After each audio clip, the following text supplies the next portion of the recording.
History doesn't turn on the movements of faceless crowds, but on the courage of individuals, men and women who, in the darkest of hours, ask a haunting question. Why me? Why do I have to be the one to stand when standing carries the risk of losing everything? Why me? George Washington asked it. Why me? Have I not yet done enough for my country?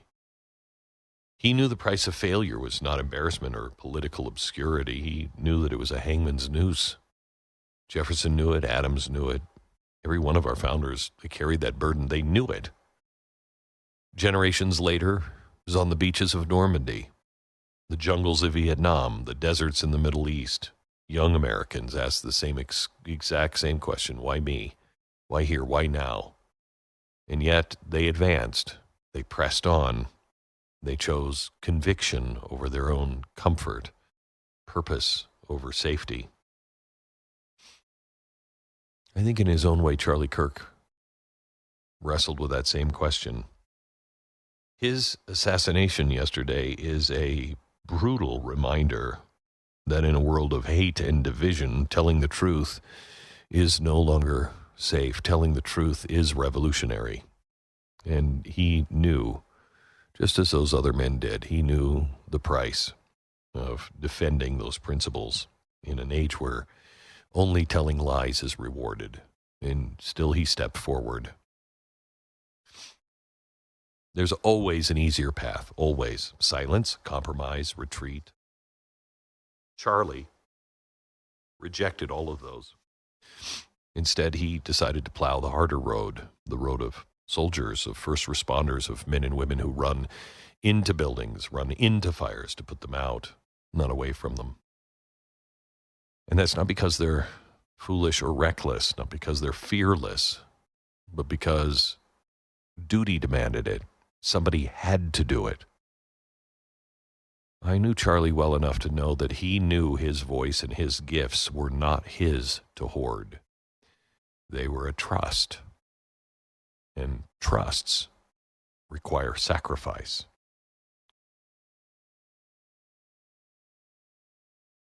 At the center of the courage that it takes to be like Charlie Kirk, to stand within the lies and tell the truth in the modern world, is something that nobody wants to acknowledge, at least not in the mainstream, if you will. We are not just flesh and bone.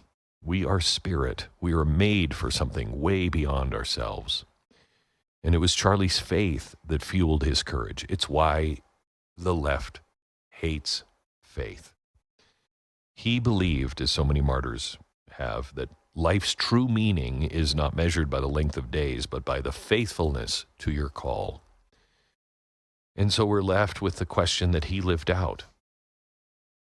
What gives us the strength to face the outcome, whatever it may be, for what we believe? The question really isn't, why me? The greater question is, if not me, then who? On a day when we're remembering Charlie Kirk, I would ask that you would review the gifts that you've been given. Your voice, your platform, your moment in history. If you can't name another person that can do it, then perhaps it's you that needs to stand. Charlie Kirk's life is now his legacy, is demanding an answer from all of us. And for some people, the call may be public. For most, it's just going to be private. And you're going to think it's small and it doesn't matter, but it does. And all of us are going to have to answer that question. And we have to be ready. Because if we refuse to look at it and to answer it, somebody else will answer it for us, and you will not like that answer.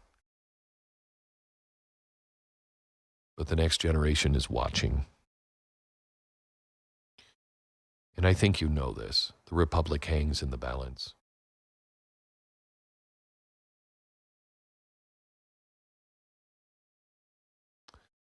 All day I so desperately wanted to talk to the president, to thank him for how he was handling everything, to tell him how sorry I am because I know how close he was to Charlie Kirk,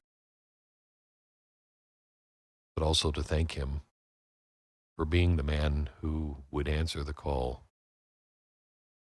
He never said, "Why me?" He never cried, "Poor mouth." He never, "Oh, poor little me." He just got back up and said, "Fight." The time for shrinking back is over. And I find it so ironic that I'm having these words that feel so familiar to me, that I'm sharing almost the same message that I shared on 9/11, 2001, now on 9/11, 2025.